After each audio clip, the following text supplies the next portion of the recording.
Welcome to our deep dive into the new Raedius web console by YoLink, the ultimate command center for your smart environment. Whether you're a property rental group looking to add smart tech to your properties, or a business striving for operational excellence, this platform promises to bring efficiency, control, and intelligence right to your fingertips. Our innovative technology allows you to seamlessly integrate your YoLink IoT devices. It enables automation of daily tasks, provides real-time updates, and allows customization of your monitoring dashboard to suit your needs. You can also share your smart devices with your customers to add extra value. So let's get started and explore how Raedius will help revolutionize your business. So what is Raedius? Raedius is YoLink's smart device management platform, where you can manage and control all of your YoLink devices from a centralized web dashboard. You can take your existing YoLink products and quickly bring them into Raedius for a greater level of control. Raedius allows property owners to rapidly deploy IoT technologies to various locations to prevent water leaks and wasted resources. So who should use Raedius? Raedius was designed to help customers and businesses with large buildings or facilities maximize the benefits of their YoLink systems. It has proven useful for school administrators, safety and security staff, property owners, vacation rental groups, tenants, and others managing schools, condominiums, warehouses, businesses, and more. So what YoLink products are supported? The best part? Most every YoLink product is compatible with Raedius. This means you can use door sensors to alert you if a door is left open, thus preventing unwanted visitors, both human and animal. Temperature sensors and smart plugs to control HVAC systems or heaters. Leak sensors and motorized valves, so if your tenant is away and has a leak, it'll send a notification to your maintenance staff and automatically shut off the water. You can even have the leak fixed before your tenant even knows. Plus much more. So, how do you get started with Raedius? Well, the first step is to get YoLink products. If you aren't already a YoLink customer, then check out our library of videos showing you different products to meet your specific needs. But at the minimum, you will need a YoLink hub or speaker hub and a smart device like a door sensor, temperature sensor, smart plug, or water valve. These will need to be set up in your YoLink account to get them added into Raedius. If you need help getting started, check out our YoLink Hub video. So the first step is to sign up for Raedius. You can find out more information on the Raedius platform and FAQs by visiting the link below. Now to sign up for Raedius, you can visit our sign up page or request a free trial. Please visit the registration link below or in the description. When signing up, you'll need to provide some basic information like your name, the account name for your system. This needs to be a unique value, most likely your company name, an email address, and your mobile phone number. Now, once you put your phone number in, you're going to be sent a verification code via SMS. Once this is received, go ahead and enter it into the box. Then below that, you'll be asked to create a strong password and then click the sign up button. So once you finish signing up, you'll be presented with the Raedius dashboard. This is the first screen that gives you a quick summary of all of the devices on your account. This allows you to see how many devices you have, how many are online versus offline, how many are alerting, or how many have been latched. Then below that, you can see the current activity, which is any device that's currently under alert or latch. And then finally, a list of historical activity at the bottom. Now along the left-hand side are all of our different tabs and options, which we'll go through here momentarily. But if you want to see the full name of each of them, click the arrow at the bottom left-hand corner. Then you'll be able to see the name of each of the options. At the top right-hand corner, we have the option to change our language and also go in and modify our profile. So if we click on our name and go to settings, we can set things like our temperature unit and our date and time format. We also have the option of modifying our profile, which will allow us to go in and update our name, our email address, phone number, and our password. So first, let's start off in the Projects tab. So think of a project as a way to divide your devices into locations. So if you have multiple buildings and multiple locations within those buildings, you can create a project and a sub-project for them. So to start, we'll click the plus project button here in the middle. So we'll give a project a name, which could be the name of the building or the location that it's in. So we'll call this Evergreen Place. And then we can put in information like the building's owner name and contact email, along with their phone number. So the reason why you'd want to put in owner information for the specific location is because you can actually have the system automatically send this person alerts if something happens at the location, which we'll look at in the action profile section. Then we'll click Create. Now, along the right side, we have our options for them, where we can go ahead and edit, create user rights, or delete. We'll go into user rights later on. So if we had multiple locations at Evergreen Place that we wanted to add sub-projects for, all we have to do is click the projects arrow over here, click on Evergreen Place, and then say sub-project. Now we can create a unique project for each of these locations. Great. Now we have 3 sub-projects where we can put individual devices that relate to that specific floor, or we can put them at the top level under the Evergreen Place project.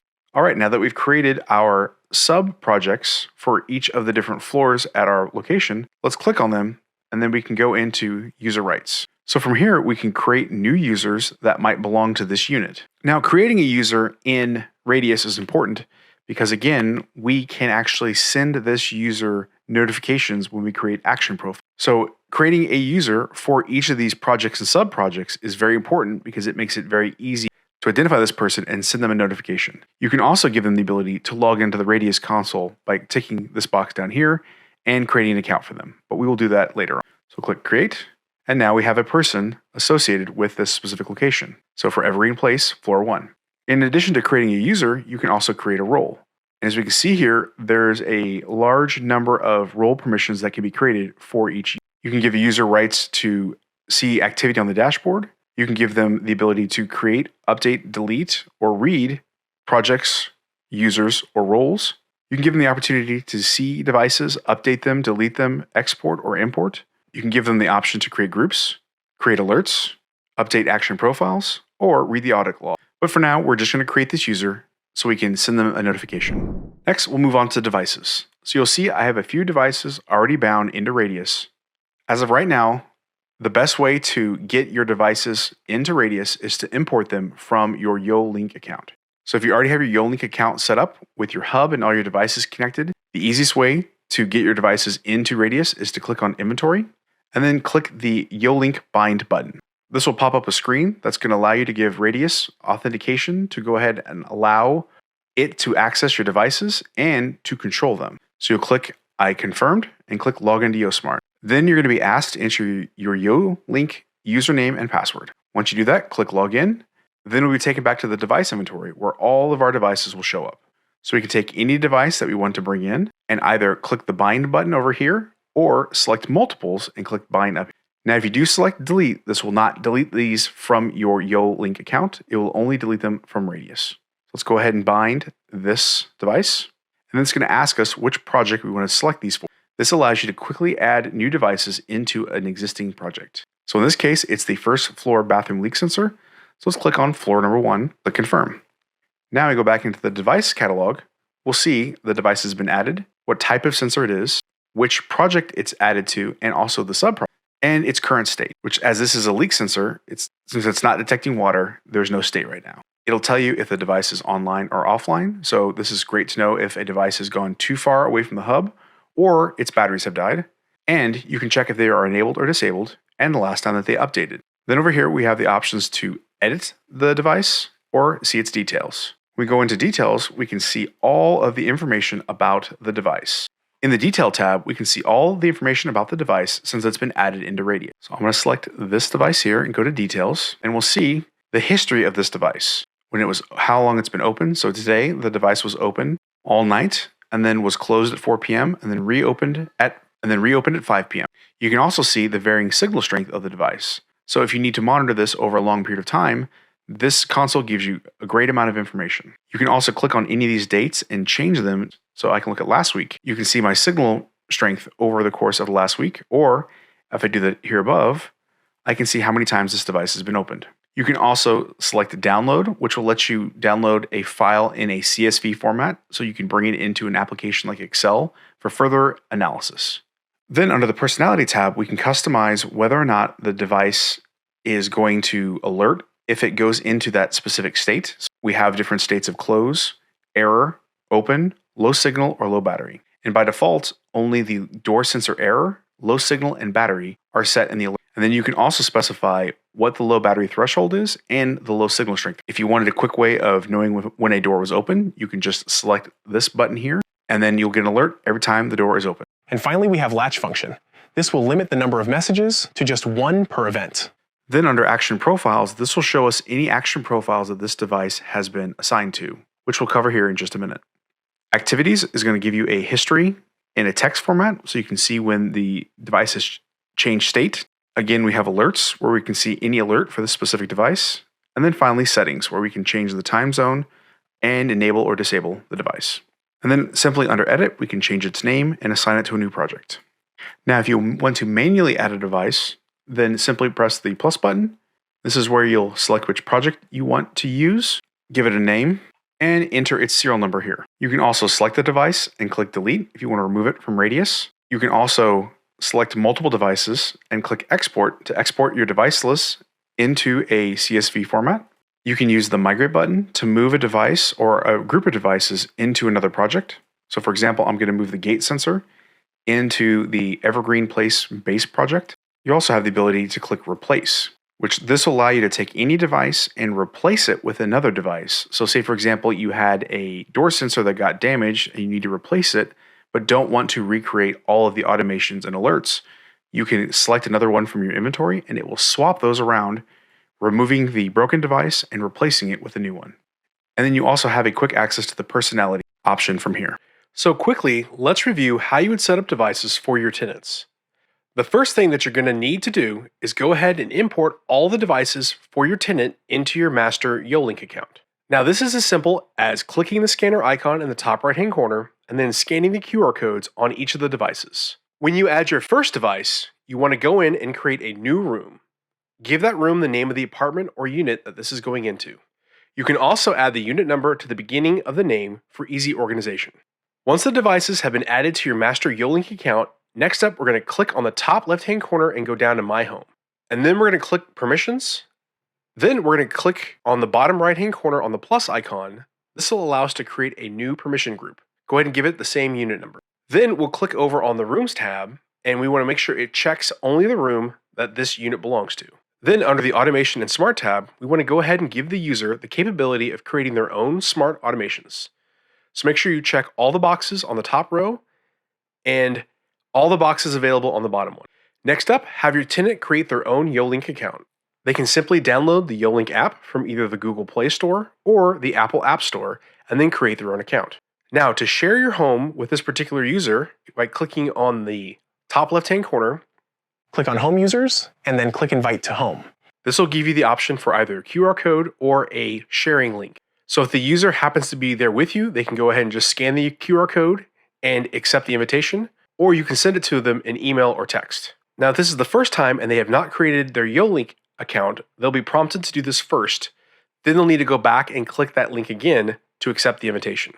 Once the user has accepted the invitation, then we can go back into our master account, go to My Home, click on the Home Users, and then find the new user that was just added. You can then add the unit permissions to this user that will limit their access to only their devices. Now the user has the capability of fully controlling all of their devices in their unit and creating some basic automations. And of course, you want to hop back into Raedius and add all these devices back into the central Raedius platform for centralized monitoring and notifications. Now we're going to move on to group. So groups are handy for if you want to group a specific type of devices together. It gives you another way of creating action profiles and alerts based off of a custom group and not just a project. So I'm going to create a new group and I'm going to select a project for Evergreen Place and call this one Leak Sensor. Sort allows you to set where it is on the list. So it's going to be option 1.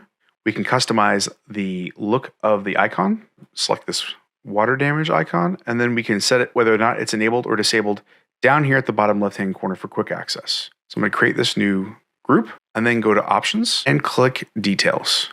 So from here, I can see any device that's currently in the group and quickly add one and quickly add a device to the group. So I'm going to click the plus button next to the device, and then we can go in and find any of the devices that are currently associated with our project. So I've got one leak sensor ready to go, so I'm going to select that. So if I had multiple leak sensors here, I could quickly create action profiles based on the status of all of the devices in the. This is also a handy way to monitor a group of devices. All right, at the bottom of the options on the left is the audit log. This allows you to see who has made any changes into your account. So if you had multiple users, you would see the username listed to the left. You could see what action that they completed. And this is primarily actions within the Raedius console itself. You can see when someone adds, removes, deletes, or changes a group, brings in devices, and makes any other changes in your account. You can see which project it affected, whether it was a success or a failure, their IP address, and the time. Again, this is super helpful if you wanted to find out a specific person who made a change in your account. You can also use the search window up here to narrow down to a specific project, or click the calendar icon to change to a specific time. Now under the Reports tab, this allows a quick visual representation of the status of all of your devices on your account. At the top left here, we can select which project we want to look at. Right now, it's selected for all projects, so we're seeing all the current devices in our system. So we see the number of devices by device type.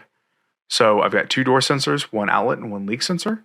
If I drop this down and select Evergreen Place, then we'll only see the devices in that project. On the right here, we can see which devices are online versus offline for different device types. We can see any active alerts. We can see any historical alerts for these devices, and then what type of notifications that were sent.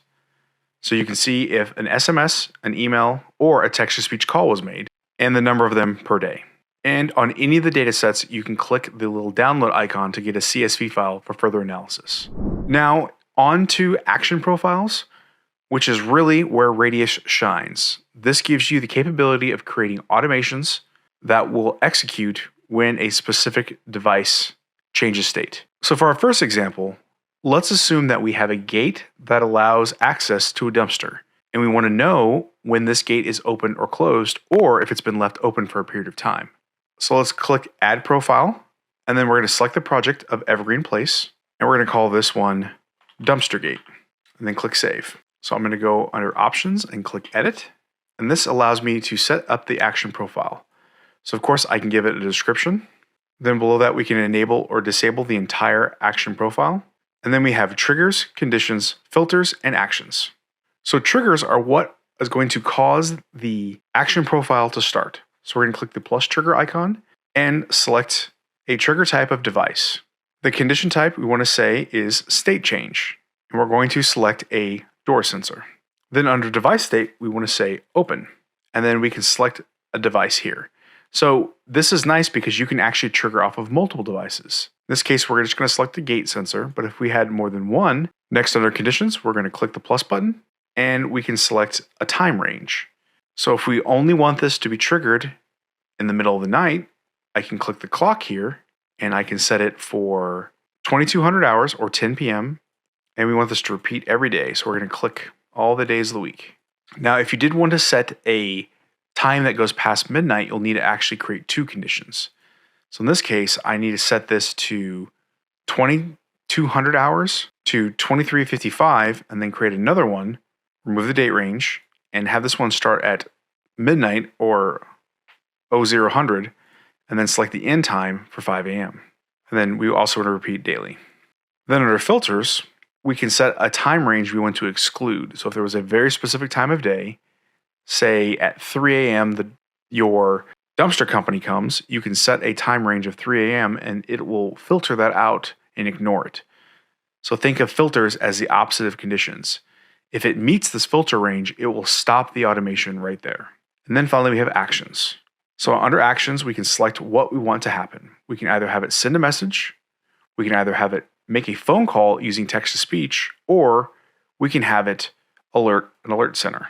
So under send message, this is where we can utilize that owner information that we created when we first set up the project. So we can actually set the project owner will be the person who receives the message, and we can select what type of message they get. So here's an email. Then we can type in the text message. Now, if we look at the question mark here, it will give us some handy templates that we can use in our automation. So if I grab this template right here, so what's going to happen is it's going to send a message that says, it looks like the, and then the device name, which is gate sensor, was left open after hours.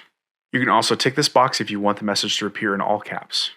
You can create another action here for an additional message you want to send. So you can not only select either the project owner or the device owner, but you can also select any user on your account. So we can click here and we can find we've got Dave Johnson on here, the user that we created. We can notify them by dragging him over to the recipients. We can also grab our test account as well. Now we can click Update to save. Now, anytime this dumpster gate is opened, during that time period, we will get a notification on our phones. Next up, let's create one that actually takes action on a specific scenario. So we're going to click Profile, and then we're going to select Evergreen Place, confirm, and we're going to call this one Laundry Leak. Click Save, and then we're going to go to Options and click Edit. So again, under Trigger, we're going to select Device. We're going to select a state change. This is going to be a leak sensor, and we're going to set it to Water Detected.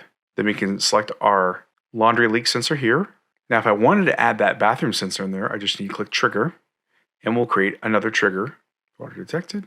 And this time we're going to select the first floor bathroom leak sensor. Click Confirmed. Now for conditions, I don't really care what time of the day that if this goes off, I want it to take an action. And there's no time that I would want it to not run. So now we'll go under Actions. So now I'm going to select a device call, which this is actually the capability of sending a command to another one of the devices on your account. So we could have it sound a siren. We could have it switch on or off an outlet. We could have it send an alert with a speaker hub. Or in this case, we wanted to operate our valve device. So we want to close the valve, and we want to select from selection. And then we're going to click here, and we're going to select our YoLink valve. Confirm.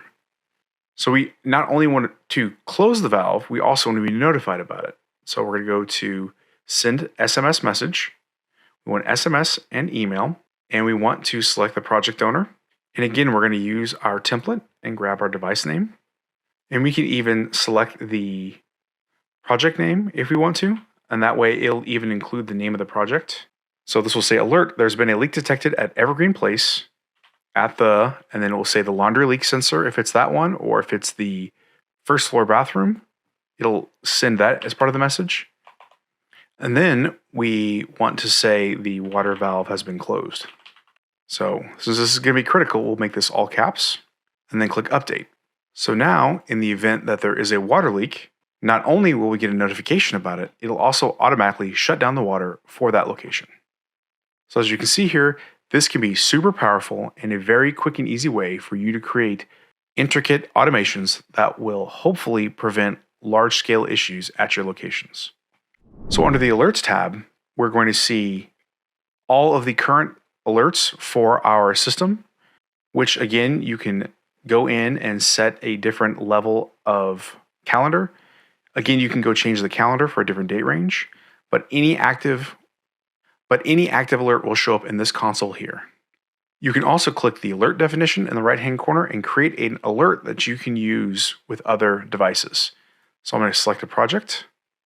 I'm going to give it a name, and we can select the level of the alert. So this is a low level. Click Save, and then I'll go in here into Options and click Edit. These alert definitions can be used part of an action profile. If we go back into our example of the dumpster gate, we can click Edit, and then under Actions, we can create a new action, and we change this to Alert Center, and then we can select the Alert Center from that option list there. If you have any additional questions, please feel free to reach out to the YoLink team, and please visit the Raedius website for more information and to sign up for a free trial. Thanks again for watching, and we'll see you in the next video.